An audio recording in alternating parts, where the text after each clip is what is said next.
So guys, ibubukod ko na yung mga 5 piso, 10 piso, saka piso para madali kong mabilang.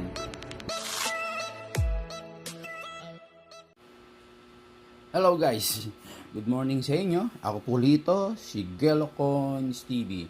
Eto guys, for sharing lang para malaman ninyo kung ito ba ay may value. Ito po ay year 2000, 25 sentimo. Ito po ay umiiral pa rin sa ating market. Tinatanggap pa po yan, pwede po ninyong ipambili at isinusukli pa rin yan sa mga supermarket o sa mga grocery store. Tinatanggap pa po yan. Iyan po ay non-magnetic. Tingnan niyo guys, wala siyang kumakapit. Ibig sabihin, lahat siya non-magnetic.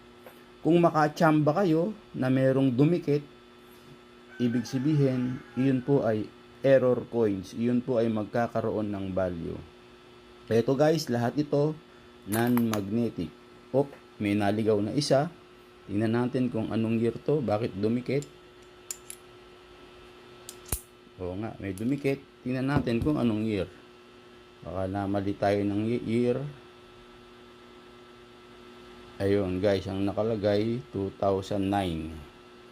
Ibig sabihin, hindi ito kasali kasi 2009 siya eh. Kasi ang 2009 dumidikit. Ayan, nakalagay oh. 2009. Alisin natin to. Baka tayo sabihin natin eh. Oh yeah, may dumikit. Oh, to. Guys, nakita nyo ha. 2009. Ito magnetic to. Basta mga 2003 hanggang 2017 magnetic. Ito 2009. Alisin na natin to. Check ulit natin kung may didikit pa. Guys, wala nang dumikit. Ibig sabihin, lahat ito non-magnetic, lahat ito year 2000. Pag ganito po guys ang kondisyon ng inyong mga barya, wag na po kayong umasa na ito ay binibili ng mga kolektor. Ito po ay walang added value. Gastusin na lang po ninyo.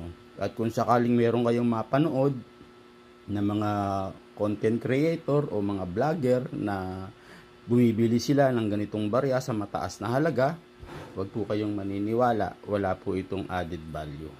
Ang binibili po ng mga kolektor, yung mga ganito po ang kondisyon. Yan, kagaya nito guys, makikintab pa siya. Yan, magaganda siya. Wag po ninyong lilinisin ng inyong mga barya. Alam ng kolektor kapag nilinis yung mga barya. Yung mga ganito guys, yan, maganda to. Yan. Tago nyo lang, ipunin nyo. Tapos, ibenta ninyo. Ang value po nito, 26 pesos kapag AU condition. Kapag UNC condition naman, 54 pesos. Kadalasan ang hinahanap ng mga kolektor yung AU at saka UNC. Iyon po ang kanilang binibili. Kasi nilalagay nila yun sa frame. Binubuo po nila yung series mula 1995 hanggang 2017. Kapag ganito po ang kondisyon, tago nyo lang po. Ipunin po ninyo. Kasi hindi naman po nila bibilin kung isang piraso lang. Talo naman sila sa shipping kapag isang piraso lang. Kaya mas maganda kung meron kayong mga nakikita na mga ganitong kondisyon na makikintab pa, tago nyo lang hanggang maipon nyo. Kapag marami na, yun, bibilin nga ng kolektor. Hindi sila talo sa shipping. Ito guys ha, year 2000, ito po ay non-magnetic. Ang value po nito, 26 pesos hanggang 54 pesos. Huwag niyong lilinisin guys ha, yung inyong mga barya. Yung mga ganyang kondisyon, maganda yan. Basta yung mga ganitong kondisyon guys, huwag po kayong umasa na bibili nito sa mataas na halaga. Kasi iisipin nyo, old coins na ito ha, tamo ng kondisyon. No? Hindi na po ito nabibili. Yung mga ganyang itsura niya, gastusin na lang po ninyo. Pero meron kayong mapapanood na bumibili sila sa mataas na halaga, wag po kayong maniniwala. Hindi po yun totoo. Basta ang ipunin po ninyo, yung ganito.